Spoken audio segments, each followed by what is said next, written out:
pastor. A la prédica ahora. Señor, gracias te damos. Porque podemos adorarte, podemos expresar alegría, contentamiento, regocijo. Podemos ser felices en tu casa y podemos entrar en una camaradería cristiana digna de todos en lo que, Señor, respecta a la amistad. Gracias porque hemos podido adorarte.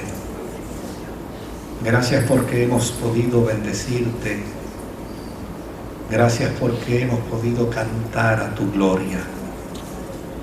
Ahora, Señor, en este tiempo de reflexión, permítenos, Dios, escuchar el propósito del corazón tuyo. Y aun cuando tal vez no podamos ser entendidos, como en ocasiones no lo somos, permítenos hacerlo con la integridad propia, la integridad necesaria, y como hijos e hijas tuyas, Señor, queremos hacerlo, para que en todo Jesucristo sea glorificado. En el nombre de Cristo Jesús, Rey y Señor. Amén. Amén. Pueden sentarse, queridos. Quiero invitarles para que vaya conmigo a algunos pasajes de las Sagradas Escrituras. Pasajes que quiero hacer referencia a ellos precisamente porque en alguna medida servirán para aquellas cosas que quiero compartirles a ustedes en la noche de hoy. Quisiera leer el capítulo 16 de Deuteronomio, verso 18 y verso 19, donde Dios le dice: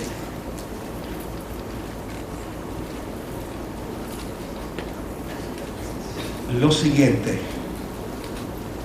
nombrará jueces y funcionarios que juzguen con justicia al pueblo en cada una de las ciudades que el Señor tu Dios entregará a tus tribus. No pervertirás la justicia ni actuarás con parcialidad. No aceptarás soborno, pues el soborno nubla los ojos del sabio y tuerce las palabras del justo. Tito capítulo 3 y versículo 1 dice: recuérdales a todos que deben mostrarse obedientes y sumisos ante los gobernantes y las autoridades. Siempre deben estar dispuestos a hacer lo bueno.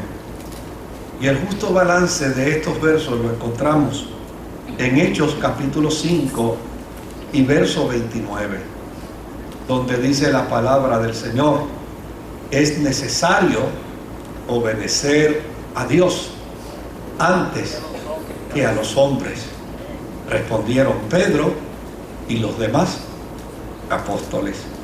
Que el Señor añada bendición a su santa y bendita palabra. Estoy sorprendido que el Señor me ha permitido ya por 10 ocasiones reflexionar sobre el tema eleccionario. Esto porque llevo más de 40 años como pastor, ¿no? Y desde luego, aunque siempre he respetado a la congregación, no entrando en planteamientos partidistas, porque a fin de cuentas esta es una reunión de adoración y de culto al Señor, no es una reunión para hablar de las proezas de los partidos políticos. Debo confesarles que, en efecto, hoy me asiste mayor experiencia, he tenido mayor vivencia para dar algún consejo sobre el tiempo eleccionario que en el pasado. La sociedad del presente corre desembocada y desenfocada hacia un liberalismo, y lo hace como pajas arrastradas por ríos caudalosos sin presentar resistencia alguna. Esto ha generado nuevas interpretaciones de conceptos cuyo propósito es invalidar nuestras interpretaciones cotidianas de vida e invalidar inclusive hasta nuestra propia fe. Hemos escuchado por mucho tiempo, planteamientos como este que les voy a decir. Dios creó una nación teocrática para no inmiscuirse en el gobierno de otros pueblos. Y este planteamiento es un planteamiento liberal, tiene un propósito y tiene una intención. Obviamente, cuando la gente en el campo filosófico dice que Dios creó una nación teocrática para no inmiscuirse en el gobierno de otros pueblos, con esto la intención es hacerle saber a los cristianos que Dios no se mete en los pueblos, no se mete en la política, no se mete en aquellas cosas que tienen que ver con los sistemas de gobierno. Desde luego, nada más lejos de la verdad. Nada más lejos de la verdad. Las Sagradas Escrituras presentan a un Dios interviniendo con la humanidad desde el principio mismo de la historia. Adán y Eva no eran judíos. A veces es interesante porque yo oigo a algunos cristianos hablar sobre Adán y Eva y de la forma como lo plantean piensan que Adán y Eva eran judíos. Adán y Eva no eran judíos. Ellos no representaban a la nación de Israel. Adán y Eva eran la representación de la humanidad. Y Dios estaba presente cuando la humanidad fue creada. Note bien. Pero si seguimos las Sagradas Escrituras, vamos a encontrar que después Adán y Eva tuvieron hijos. Y los hijos de Adán y Eva fueron los responsables del desarrollo de los primeros pueblos. Y en el desarrollo de los primeros pueblos y de las primeras naciones, allí Dios estaba presente.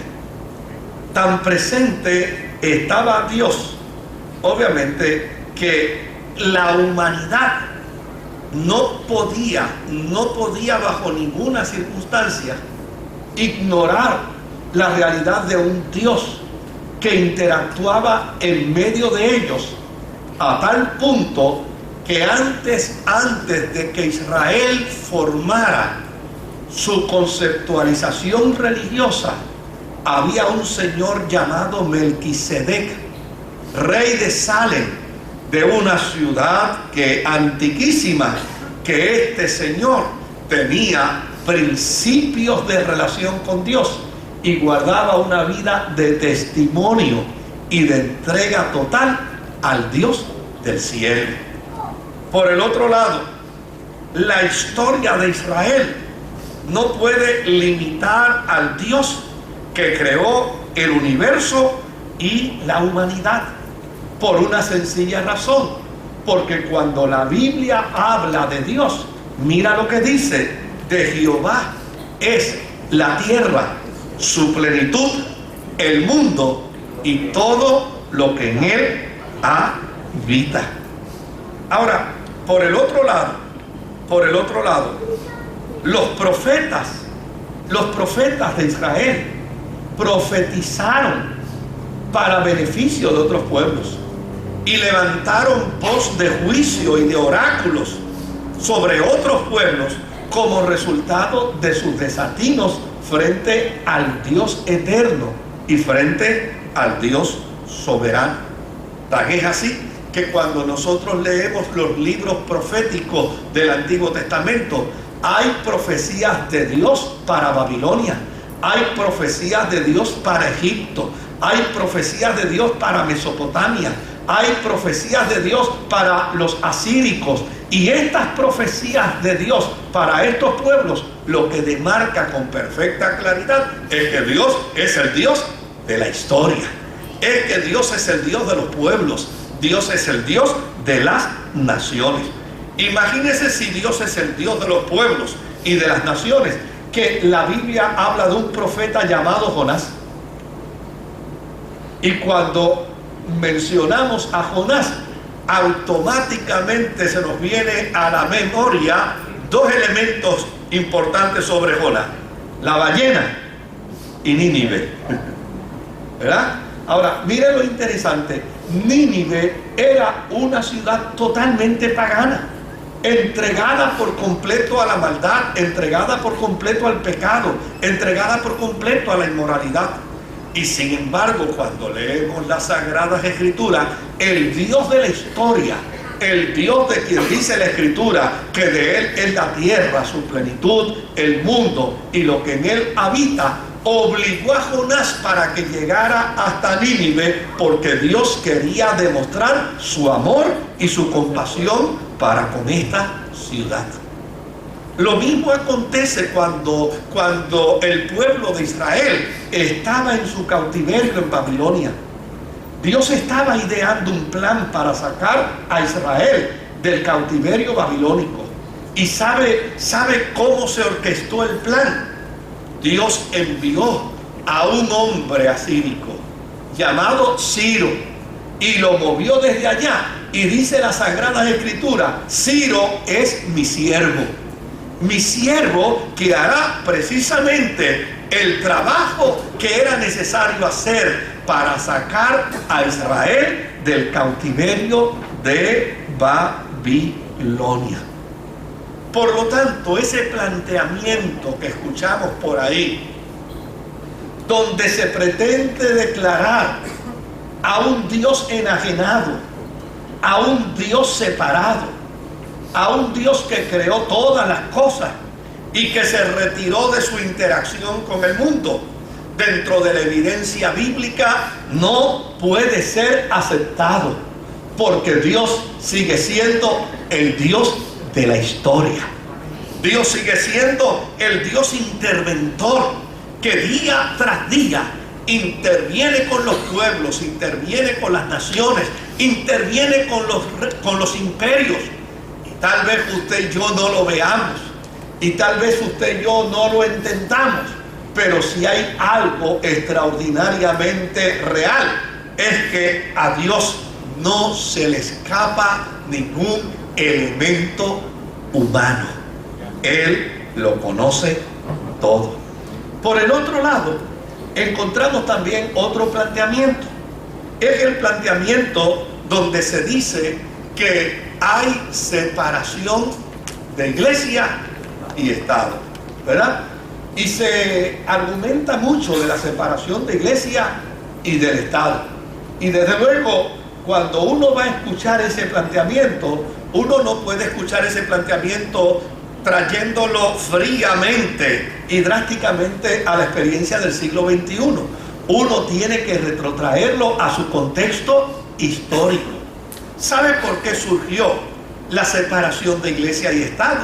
La separación de iglesia y Estado surgió como resultado de un emperador que quería dirigir los destinos de la iglesia, que quería gobernar a la iglesia y quería doblarle el brazo a los religiosos de la iglesia.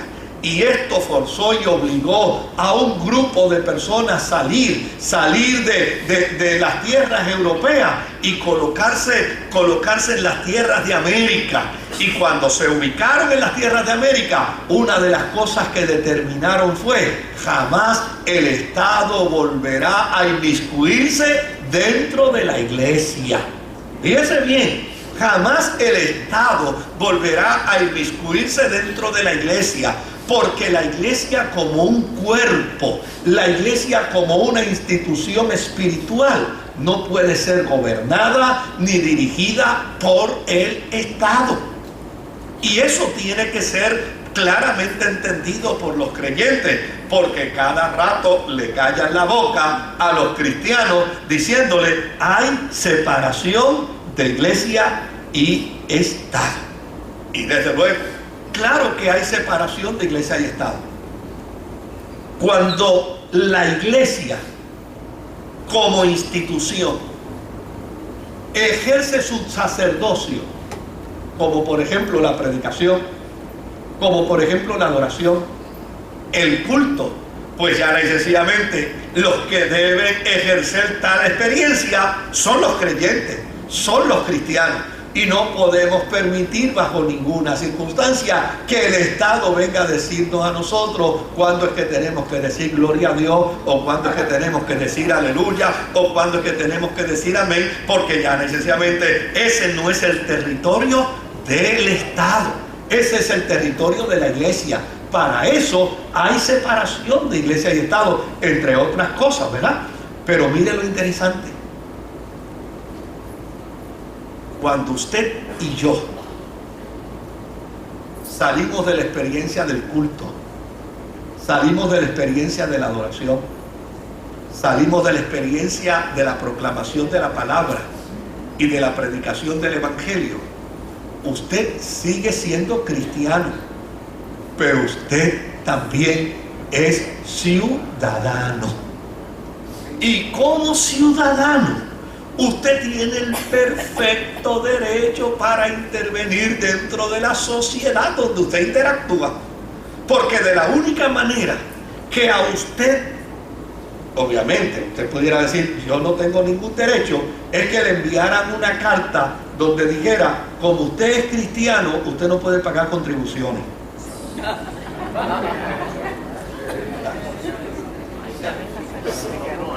Si a todos los creyentes le mandaran una cartita que dijera: como usted es cristiano, no puede pagar contribuciones, pues entonces usted tendría que decir: hay separación de iglesia y Estado, y como yo soy cristiano, no pago contribuciones, pues ya necesariamente yo no puedo opinar en nada del Estado. Pero óigame, los cristianos pagamos las mismas contribuciones que pagan los ateos.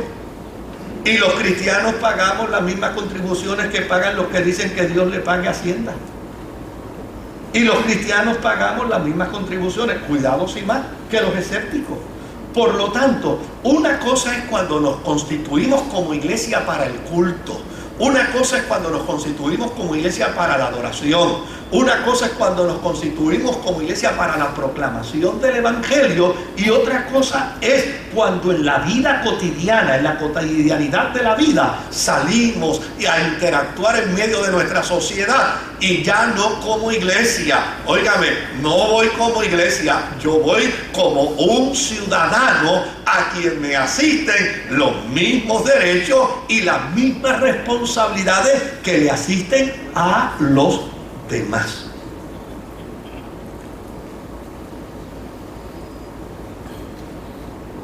Otro planteamiento que hace el liberalismo hoy es que Cristo no se metió en política. ¿Usted ha escuchado eso? Cristo no se metió en política. Cristo no se metió en política.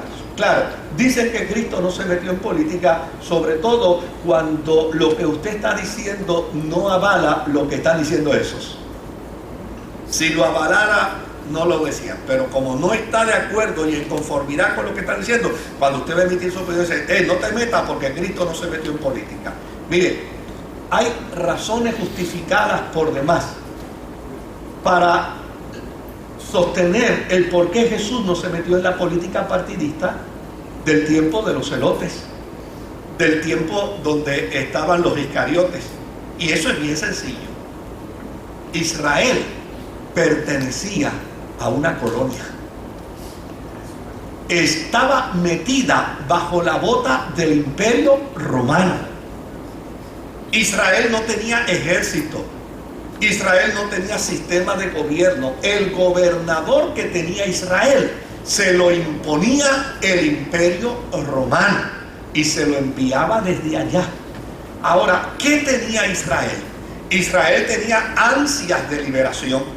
Israel tenía ansias de salirse de la bota del Imperio Romano, pero tenía un problema. Estaba a destiempo. En el tiempo de Jesús había destiempo para la liberación de Israel, por una sencilla razón, porque la experiencia política de Israel radicaba en unos grupos que actuaban de manera fanática. Los celotes, los iscariotes, actuaban de manera fanática, y desde ese punto de vista, óigame, muchas veces se enfrentaban al Imperio Romano, pero con un dedo del imperio quedaban desmenuzados.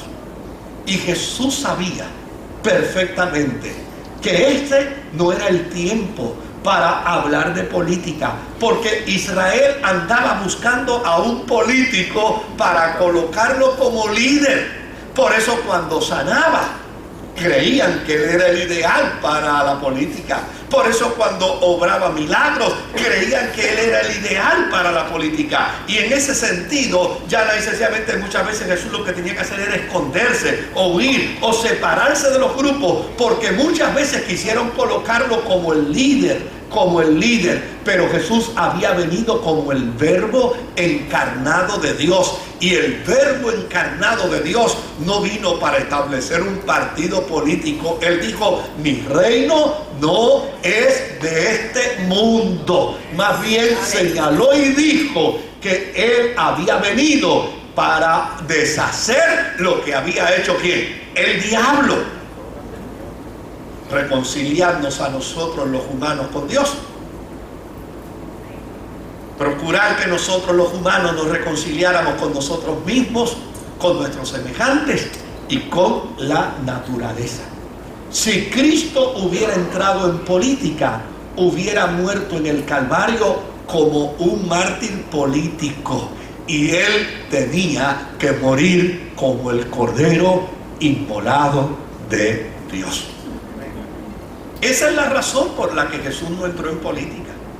Pero esto no quiere decir bajo ninguna circunstancia que la experiencia de los cristianos tiene que ser una experiencia de enajenación de la política, porque en una buena definición, política es el arte de bien ¿qué? De bien gobernar. Claro, no le podemos llamar político a los que roban, no le podemos llamar político a los que engañan. Y nosotros estamos equivocados con eso. Decimos, los políticos todos son unos ladrones. No, el que es ladrón, pero el que es político, lo que en la definición propia de la palabra, lo que debemos entender de él es alguien que quiere que gobernar bien. Ese debería ser el político. Pero las corrientes de las interpretaciones modernas nos llevan a caer entrampados en nuestros planteamientos. Por el otro lado, mire qué dato interesante. Yo he escuchado a gente decir: Dios pone y quita reyes. Y lo dicen para entonces no entrar en el proceso de su responsabilidad ciudadana. No es que deja eso ahí, olvídate que Dios es el que quita y Dios es el que pone. Mire, eso no es cierto. En ese sentido, no lo es. ¿Sabe cómo Dios quita y pone reyes? Dios quita y pone reyes cuando los cristianos aprendemos el sentido pleno de la mayordomía. somos mayordomos de nuestra familia, somos mayordomos de nuestros hijos, somos mayordomos de nuestra relación matrimonial, somos mayordomos de nuestras finanzas, somos mayordomos de nuestro tiempo y somos mayordomos de nuestra tierra, somos mayordomos de nuestra nación. Por lo tanto, a todos los cristianos nos compete responsablemente trabajar, enfocarnos, esforzarnos y orientarnos para que a base de una buena mayordomía nosotros podamos ofrecerle a nuestra tierra los mejores sistemas de gobierno. Fíjese que yo no he dicho hasta ahora, ni lo espere porque no lo voy a decir, qué partido político es el mejor. No lo voy a decir. Esa no es mi responsabilidad. Yo no estoy en este púlpito para hacerle trabajo a los políticos. Yo no estoy en este púlpito para decirle a alguien qué partido político es el mejor. No, ese es el trabajo de cada uno de nosotros como cristianos y como ciudadanos en buena mayordomía. Esa es la tarea que cada uno de nosotros necesita realizar en ese sentido de buena mayordomía. Me toca responder como ciudadano en buena mayordomía, debo hacerlo, pero debo hacerlo dentro de los principios de mi fe, debo hacerlo dentro de mis convicciones cristianas, no debo hacerlo meramente por una posición política partidista, sino debo hacerlo como yo entiendo cristianamente que deben ser los hombres y las mujeres que van a administrar los destinos de mi tierra. Aleluya. Mire, las iglesias evangélicas celebran asambleas y en esas asambleas Dios quita y pone los dirigentes de esa iglesia. ¿Y cómo lo hace? ¿Sabe cómo lo hace? La gente hace en la asamblea una votación y una vez termina la votación sale electo un obispo, un presidente, un supervisor y la iglesia dice: a Dios le plujo que fuera fulano de tal. ¿Por qué a Dios le plujo? Porque llana y sencillamente Dios pone y quita como resultado de la acción de buena mayordomía de nosotros los cristianos. Amén. De la misma manera sucede precisamente cuando aconteció la elección de un discípulo, de un apóstol. Fíjense que una mañana se levantaron los discípulos y se dieron cuenta que Jesús había nombrado a 12 y ahora habían nada más que 11. Y dijeron: no, pero si él nombró 12, tienen que haber 12. Y dice la Escritura que echaron suerte. ¿Qué es eso de que echaron suerte? ¿Jugaron topo? ¿No? ¿Qué es eso de...? No, tampoco. ¿No? ¿Qué es eso de que echaron suerte? Mire, echaron suerte quiere decir que se sentaron, consultaron, evaluaron, miraron el carácter de los candidatos que habían escogido para la posición y al final dijeron: a Dios le place que sea Matías. Así Dios quita y pone reyes. Lo mismo sucedió cuando la iglesia helena, la iglesia que venía del movimiento de la casa de Cornelio y que venía del movimiento de los samaritanos, esas iglesias no querían ser aceptadas por Jerusalén. Pero hubo un momento en que se sentaron a la mesa y cuando se sentaron a la mesa discutieron el asunto, evaluaron el asunto, consideraron las características, la personalidad de estos pueblos, consideraron la idiosincrasia y al final se pusieron en pie y dijeron: al Espíritu Santo y a nosotros nos ha convenido darle la bienvenida. Así es como Dios quita y pone. No es como la gente piensa. Yo dejo que los demás voten. Yo me quedo en casa orando. No, así no. Porque, mire, en un mundo secular, la oración suya no se la cuentan como un voto. ¿Se da cuenta? En un mundo secular, su oración no se la cuentan como un voto.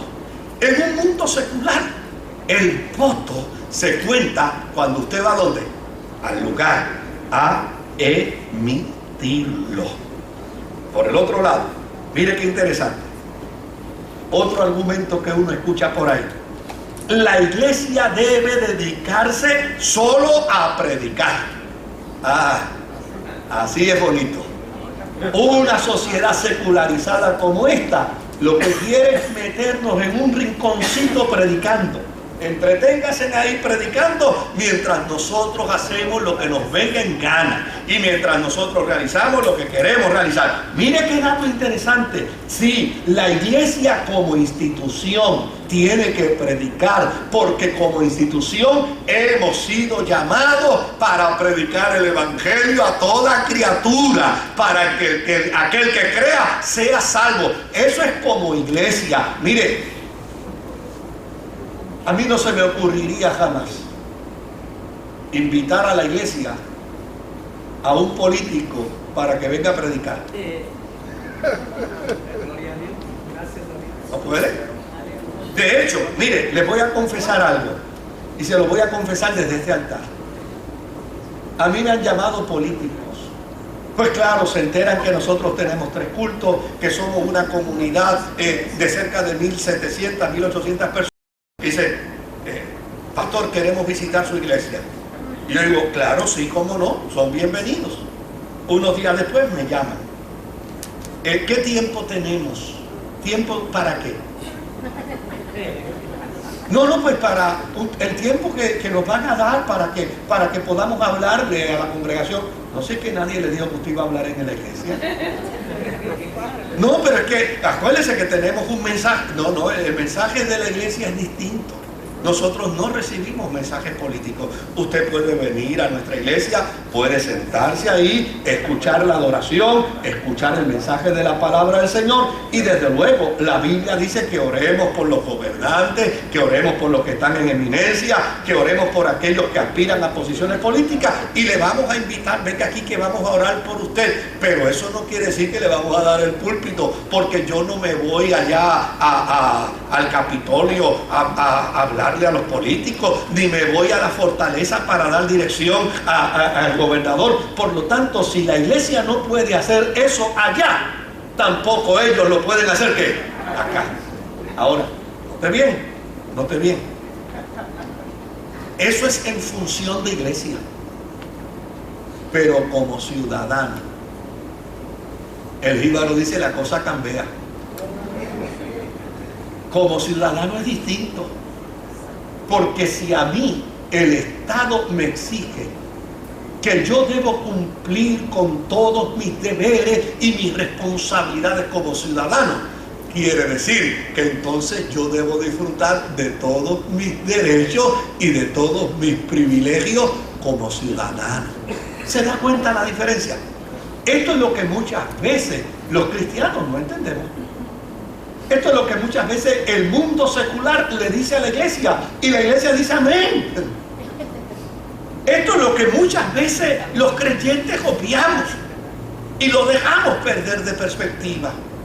Y nosotros necesitamos hacer un paréntesis. Fíjense lo que yo le dije. Yo he hecho esto 10 veces nada más en mi vida. En 40 años, 42 años que voy como pastor. Y lo he hecho solo 10 veces.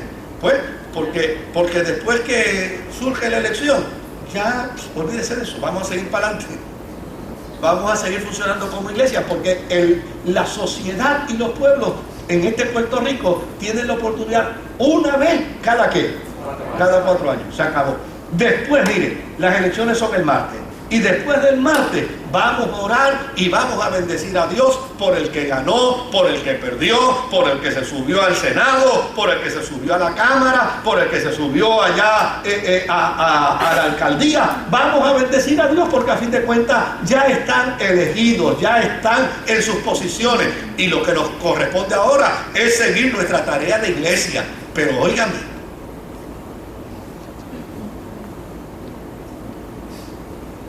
esa gente que es elegida nos va a gobernar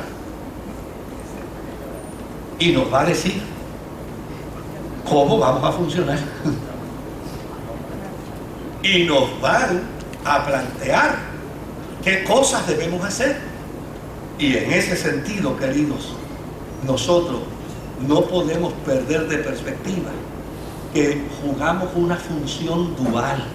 Cuando nos reunimos, somos iglesia. Cuando adoramos, somos iglesia. Cuando bendecimos, somos iglesia. Cuando cantamos, somos iglesia. cuando estamos en nuestros distintos roles. Mire, yo no solo soy pastor, yo soy esposo, yo soy papá, yo soy abuelo. ¿Y sabe lo interesante de esto? Oiga, que muchas veces el lenguaje y la forma de comunicar como abuelo no se parece nada a la forma de comunicar como pastor.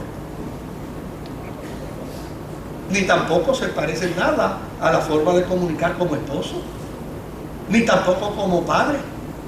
Oiga, mi papá fue miembro de esta iglesia hasta el momento de partir con el Señor. Yo nunca le dije Dios te bendiga. Siempre me acerqué a él para decirle bendición. A todos los hermanos en el culto decía Dios te bendiga, Dios te bendiga, Dios te bendiga. Cuando llegaba donde él, papi, bendición. Porque mi función y mi rol frente a él era en términos de la relación de padre y de hijo. Como miembro de la iglesia, yo adoro, bendigo, predico, proclamo el evangelio, pero cuando yo termino esta tarea de función, soy cristiano, pero soy ciudadano. Y como ciudadano, yo tengo los mismos derechos, los mismos privilegios y las mismas responsabilidades como los demás. Mire lo que está sucediendo, les voy a decir. Mire, en Puerto Rico hay unos movimientos que están bien organizados, que están bien orquestados. Y ellos no tienen problemas para decir, vamos a escoger a fulano, a sultano y a perencejo, porque son los que nos benefician a nosotros en nuestra causa. Eso sucede todos los días aquí. Como ellos nos benefician a nosotros, nosotros ya necesariamente los escogemos. Pero la iglesia no puede hacer eso. Si la iglesia va a hacer eso, hay separación de iglesia y Estado. Si la iglesia va a hacer eso, Cristo no se metió en política. Y con ese cuento, queridos, nos engañan. Y con ese cuento nos manipulan. Y con ese cuento nos enredan. Y si usted observa bien, cada día la iglesia, los ciudadanos cristianos, perdemos autoridad, perdemos respeto frente a las instituciones, a tal punto que, óigame, los escucha hablando lenguaje religioso, nada más que cuando llega el tiempo de política. Permítame terminar esto. Después ora por mí. ¿Verdad? Sí. Después.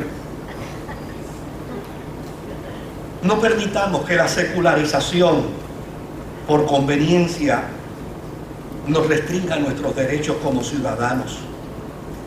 Como iglesia predicaremos, como ciudadanos, cada uno de nosotros tenemos el perfecto derecho de escoger a nuestros gobernantes. Y fíjese que estoy hablando a nuestros, porque yo no le voy a decir aquí por quién usted va a votar. Cada 4 años enfrentamos un proceso eleccionario propio de los pueblos que aman y viven inmersos en la democracia. Es un tiempo esperanzador donde se pasa revista de las acciones de los individuos a quienes se les ha dado confianza para servir, y ahora el pueblo soberanamente decidirá revalidarlos o sustituirlos. No podemos evitar la cantidad de voces que se levantan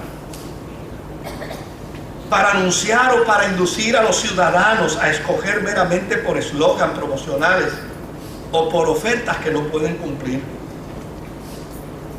De hecho, yo tengo que confesarle que cuando llega el periodo eleccionario, llega un momento en que yo me abrumo, porque escucho a tanta gente alegando poseer buenas cualidades con tal de ser favorecido, que llega un momento donde dice, bueno, hay tantos buenos que ahora no sé a cuál voy a escoger. Hay tantos buenos que no sé a quién voy a elegir. Y desde luego, desde nuestra ética pastoral, tenemos una limitación que yo me autoimpongo, y una limitación que yo creo que todo pastor, toda pastora debe autoimponerse. Nunca debemos decirle a nadie por quién votar. Ahora, podemos dar algunos tips que son importantes a la hora de votar. Fíjense, no le vamos a decir a nadie por quién votar, pero escuche esto: a la hora de votar, analice y actúe como cristiano. Porque yo no me puedo separar. O sea, yo sí puedo entender que yo tengo una función como iglesia, pero yo no me puedo separar de Cristo. Por lo tanto, cuando soy iglesia de Cristo, y cuando soy ciudadano, sigo siendo de Cristo. No me puedo separar de Él. Separados de mí, nada que podéis hacer. Yo no me puedo separar de Cristo. Ahora, como ciudadano cristiano, yo debo analizar y pensar a la hora de la elección como cristiano. Yo debo meditar como cristiano. Yo debo actuar como cristiano. Yo debo asegurarme que aquel partido político por el que yo voy a votar, yo haya leído la plataforma de su colectividad, oiga, por lo menos que sea una vez. Yo me sorprendo la cantidad de gente que vota en este país porque todavía le guardan fidelidad al abuelo, al tatarabuelo, al bisabuelo. Y usted le pregunta, ¿leíste la plataforma? No, yo no leí eso. Y usted le está dando un voto de confianza a una persona que usted no sabe qué va a hacer con el poder que usted como cristiano le delega. No olvide que su senador, su representante, su alcalde, su alcaldesa, su gobernador le va a representar a usted. Sí, le va a representar a usted, me va a representar a mí.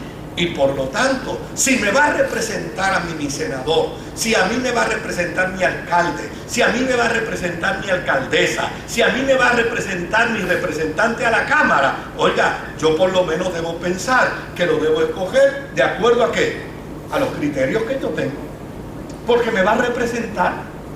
Y si me va a representar, yo no puedo escoger a alguien que me represente y sea contrario a mis valores. No puedo escoger a nadie que me represente y sea contrario a la moral. No puedo escoger a alguien que me represente y sea contrario a las postulaciones de mi fe. Por lo tanto, a la hora de revalidar, tengo que revalidar a quienes son mis amigos, a quienes piensan como yo, a quienes creen como yo creo. Porque de eso es que se trata. De eso es que se trata el proceso este. Note bien que la batalla de la iglesia hoy es la batalla contra un movimiento que se llama neoliberalismo. Y un neoliberalismo que va llevando a la gente fuertemente, ¿sabe qué? A separarse por completo de Dios. La iglesia necesita hacer oír su voz. Necesita hacer oír su voz. Para que el mundo sepa que los cristianos sabemos garantizarnos nuestros propios derechos y sabemos escoger la gente que nos va a representar. Probablemente usted esté expresando indecisión para votar porque los candidatos no llenan sus expectativas. Esta mañana fue gracioso porque alguien se me acercó y me dijo: pastor, dígame por quién voy a votar. Y yo le dije: si te vas a esperar que yo te diga por quién vas a votar, se te pasan las elecciones. Porque ni hoy, ni mañana, ni el martes me llame, no te voy a decir. Usa la cabeza, usa la inteligencia, lee, pregunta. Oye, pregunta. ¿Sabe lo que yo me he topado en estos días? Yo me he topado un montón de gente que siempre me decían que votaban y que por candidatura. No, yo voto por candidatura. Yo dije, yo voy a hacer el experimento. Mira, aquí está esta papeleta. ¿Cómo es que se vota por candidatura? Y no sabía. Yo, pues tú me has dicho que tú votas. Pues, o tú nunca has votado por candidatura, o ya eres sencillamente tu voto por candidatura te lo han invalidado porque no sabes hacerlo. Le he preguntado a la gente: ¿cómo se llama el senador de tu precinto? El representante de tu precinto. Y no saben. ¿Quieren que hagamos la prueba aquí o quién se presta para eso? Y no saben. No saben. ¿Cómo se? No sé. No sé que. Es más, hay unos que dicen, yo veo la foto de él cada 4 años cuando empieza la campaña política, que yo veo su foto. Óigame, averigüe quién es su senador, quién es su representante, averigüe quién es su alcalde o su alcaldesa, averigüe los valores, averigüe la ética, averigüe la moralidad, averigüe. Fíjense a la tarea, todavía quedan 48 horas. Y después vote a conciencia. No le vamos a decir a nadie, amado, a nadie. Mire, ha habido gente, ¿verdad? Porque siempre hay gente que se molesta, porque darían cualquier cosa porque yo dijera que vote por su partido. Y ese no es mi compromiso. Ese no es mi compromiso. Los que andamos siempre procurando el balance del centro, estamos siempre en problemas porque nos pasa como en el Gólgota, estamos siempre en la cruz del centro. Ese es el gran problema. Pero yo prefiero esa posición. No le vamos a decir a nadie por quién va a votar. Pero permítame decirle, averigüe la plataforma de su partido. Averigüe cómo piensan los líderes de su partido. Hacia dónde están encaminados. Hacia dónde están encaminados. Hacia dónde están dirigidos. En qué cosas creen. Averigüe si son amigos de la iglesia. Averigüe si lo que van a postular, eso está escrito. Averigüe si lo que van a postular beneficia a la obra del Señor. Y todavía después de eso, si usted quiere, puede votar por ellos, porque ese es su derecho. Y el derecho de usted nadie se lo puede quitar. Ese es su derecho. Pero yo creo que hacerlo a conciencia, hacerlo con responsabilidad y hacerlo entendiendo que Dios me ha dado un privilegio. Soy miembro de la iglesia de Jesucristo. Soy cristiano y soy ciudadano de una tierra linda. Soy ciudadano de una tierra hermosa. Soy ciudadano de una tierra maravillosa, de una tierra con valores, una tierra con valores morales. Cuando yo hablo de valores morales no estoy hablando de valores religiosos. Mire, yo conozco gente, escuche bien, gente que no es religiosa y tienen valores morales increíbles. Cuando hablo de ética, yo no estoy hablando de ética religiosa, porque yo conozco gente que no es religiosa y tienen una ética maravillosa. Bueno, yo conozco gente que nunca le darían un cheque sin fondo a nadie y no son religiosos. Y a veces me encuentro con algún religioso que los da. ¿O no? Maravilloso. Yo no estoy hablando de ética religiosa. Yo estoy hablando de hombres y mujeres que tengan valores morales, que tengan valores éticos y que tengan valores de fe, que no beneficien a grupos particulares, sino que beneficien a todos por igual. La iglesia es un núcleo de hombres y de mujeres que representamos una fe, pero a la misma vez tenemos derechos y tenemos deberes y responsabilidades como ciudadanos, y no se los podemos delegar absolutamente a nadie. Es importante que entendamos esto, queridos. Tenemos la oportunidad de escoger a dirigentes cada 4 años, nada más que eso, cada 4 años. Lo que ellos realicen será nuestra responsabilidad, hayamos votado por ellos o no hayamos votado. Así que cuando yo me topo con alguien que me dice, yo no voy a votar, yo digo, ¿y eso te hace más espiritual? ¿No te hace más espiritual? ¿No? Claro, tienes tu perfecto derecho, pero todos somos responsables. Votemos o no votemos. Por lo tanto, es mejor votar, porque votando soy responsable a conciencia. Y eso es que se trata. Por último, queridos, es importante también que entendamos. Yo leía hoy un artículo en el periódico que hablaba de la gran división que hay ahora mismo en los Estados Unidos en las iglesias, donde hay temor que la gente deje de tratarse como cristianos. Querido, que eso no nos pase a nosotros. Que no nos pase a nosotros. Porque ya ni sencillamente nosotros estamos aquí en un peregrinar de vida. Nuestro verdadero reino y nuestra verdadera ciudad está en los cielos. Está en la presencia del Señor. Por lo tanto, yo el martes no veré a nadie aquí, pero el miércoles sí. Y no le voy a preguntar a nadie, ¿ganaste o perdiste? A nadie le voy a preguntar eso.